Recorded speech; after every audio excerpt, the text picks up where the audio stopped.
جو لوگ کافر ہیں اپنا مال خرچ کرتے ہیں کہ لوگوں کو اللہ کے رستے سے روکیں، سو ابھی اور خرچ کریں گے، مگر آخر وہ خرچ کرنا ان کے لیے موجب افسوس ہوگا اور وہ مغلوب ہو جائیں گے، اور کافر لوگ دوزخ کی طرف ہانکے جائیں گے تاکہ اللہ پاک سے ناپاک کو الگ کر دے اور ناپاک کو ایک دوسرے پر رکھ کر ایک ڈھیر بنا دے،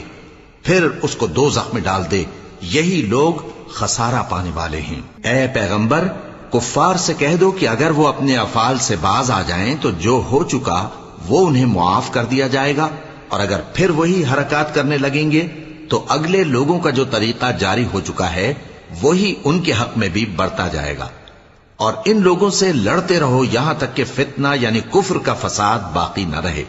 اور دین سب اللہ ہی کا ہو جائے، اور اگر وہ باز آ جائیں تو اللہ ان کے کاموں کو دیکھ رہا ہے، اور اگر روگردانی کریں تو جان رکھو کہ اللہ تمہارا حمایتی ہے اور وہ خوب حمایتی اور خوب مددگار ہے۔